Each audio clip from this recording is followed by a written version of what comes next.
सही काम करते थे 6 महीने पहले तो बहुत तनाव हो जाता था, डर लगता था, चिंताएं। अब वही काम करते हैं तो डर कम हो गया, तनाव कम हो गया है, तो ये तो शुभ संकेत है। पर फालतू काम करते थे पहले और उसमें तनाव होता था, अब फालतू काम मजे में करते हैं, कोई तनाव नहीं होता, तो इसको कैसे कह दूं कि शुभ है? तो सही काम करते हुए अगर कम तनाव है तो ये अच्छी बात है। गलत काम कर रहे हो और तनाव बढ़ गया है तो अच्छी बात है। अध्यात्म दोनों काम करता है, सही में तनाव कम कर देता है और गलत में तनाव बढ़ा देता है। यही बात डर पर लागू होती है। सही काम करने आ रहे थे, डर लगता था, न जाने क्या अंजाम होगा, वो डर कम हो गया है, ये शुभ संकेत है। और एकदम कोई भ्रष्ट काम कर रहे हो, गर्हित, और वो करने में भी अब डर नहीं लगता, तो ये कैसे शुभ हो सकता है?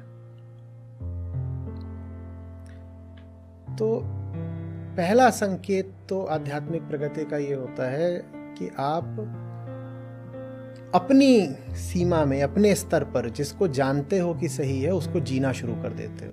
ये आध्यात्मिक प्रगति का पहला लक्षण है। Being true to one self,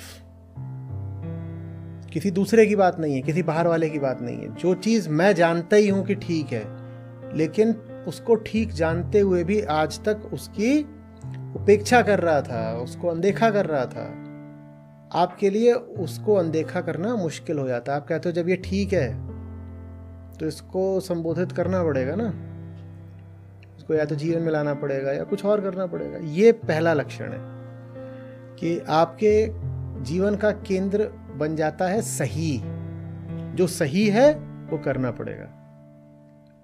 उसके बाद ये बात आती है कि डर कम हो जाता है, शंका कम हो जाती है, तनाव कम हो जाता है। सही के प्रति ये सब कम हो जाए तो अच्छी बात है।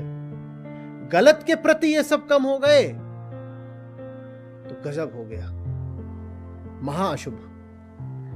सही काम करते हुए झिझक होती थी, डर होता था और विचलन होता था, ये सब हो जाता था। सही काम करते हुए ये सब होता था, वो कम हो गया तो आध्यात्मिक प्रगति है।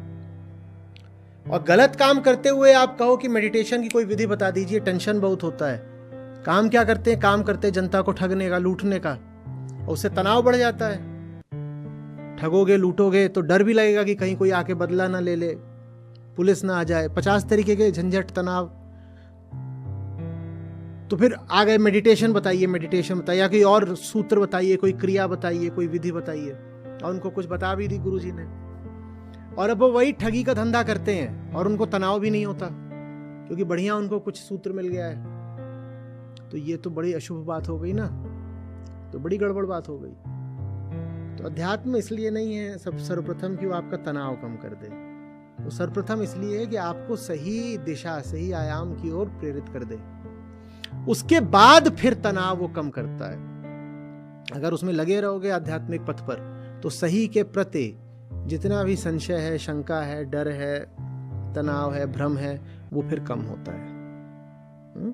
गलत काम करते हुए ये आशा करना कि डर कम हो जाए, बड़ी गलत बात है। और विधियां आती हैं ऐसी जो गलत काम करते हुए भी आपके डर को कम कर देंगी, लेकिन वो चीज गड़बड़ है, वो ठीक नहीं है।